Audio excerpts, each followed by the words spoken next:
This is the unbelievable story of how a salami receipt solved the largest diamond heist in history worth an astonishing $100 million. February 14, 2003, Antwerp, Belgium, Valentine's Day. A heist of epic proportions was about to unfold. The target?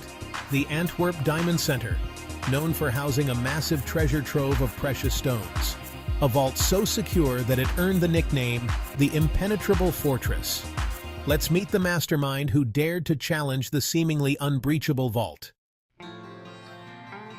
Antwerp, 18 months earlier, Leonardo Notarbartolo, a lifelong criminal, sipped an espresso at a cafe on Hovenierstraat, the Diamond District's main street.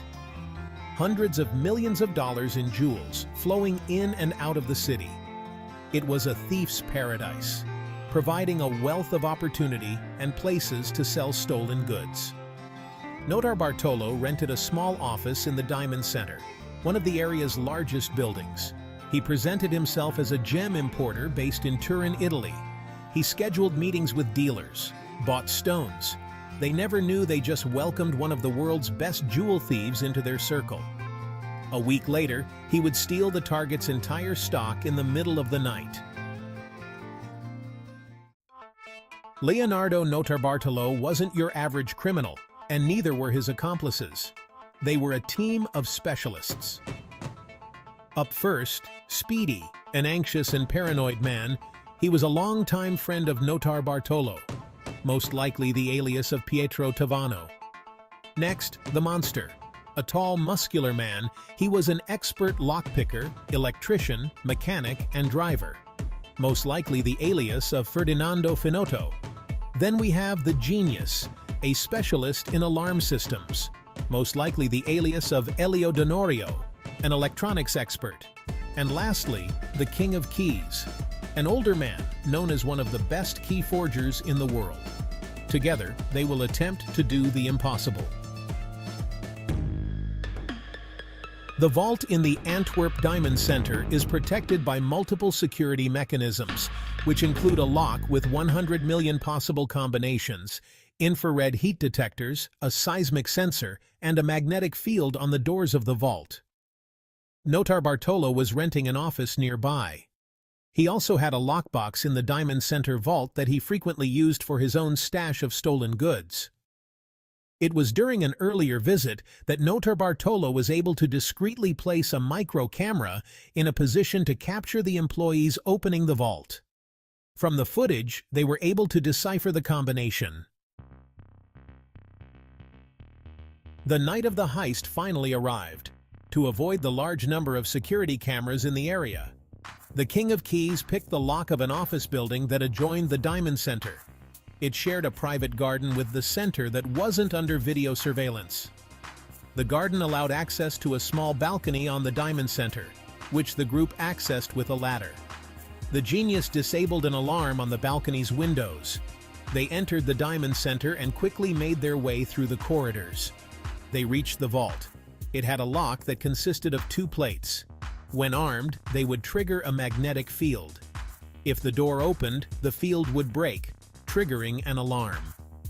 The Genius prevented the field from breaking by using a custom-made aluminum plate with adhesive tape. The King of Keys picked the lock to the internal gate. Inside the vault, the Monster reached up to the ceiling, pushed back a panel locating the security system's inbound and outbound wires. An electric pulse traveled along these wires. If any sensor was tripped or broken, the circuit would break and trigger the alarm. The Monster shunted the wiring to the circuit, ensuring the alarm would not trigger. The King of Keys used a hand-cranked jack to break the locks on each of the security boxes. At 5:30 a.m., 109 lockboxes later, they finished and drove away. The following morning, as the sun rose over the Antwerp skyline, the unthinkable was discovered. The impenetrable Diamond Center had been breached. When detectives Pays and De Breiker arrived at the scene, they were met with the aftermath of a perfectly executed heist.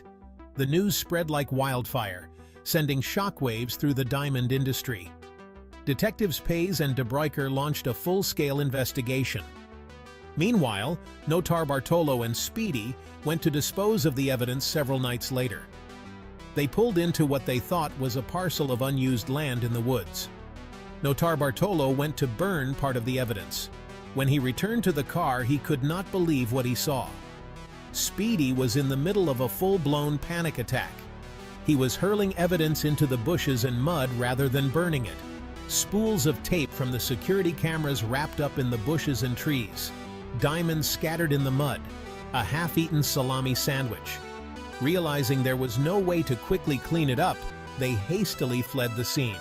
A few days later, a local hunter who owned the land called the police when he found envelopes from the Antwerp Diamond Exchange amongst the garbage scattered on his land. Notarbartolo knew he made a mistake. He should have gone back to burn the garbage. Detectives Pays and De Bruyker descended upon the site with their team. Evidence was carefully gathered for examination. Lab techs bagged a half-eaten salami sandwich they found along with salami packaging nearby. It was sent to Diamond Squad headquarters. Days later, the detectives executed a search warrant on the apartment Notarbartolo rented in Antwerp. In a cupboard, they found a receipt from a local grocery store matching the salami found at the site where the evidence was dumped. Using a timestamp on the receipt, Detectives Pays and De Bruyker reviewed the closed-circuit footage from the grocery store.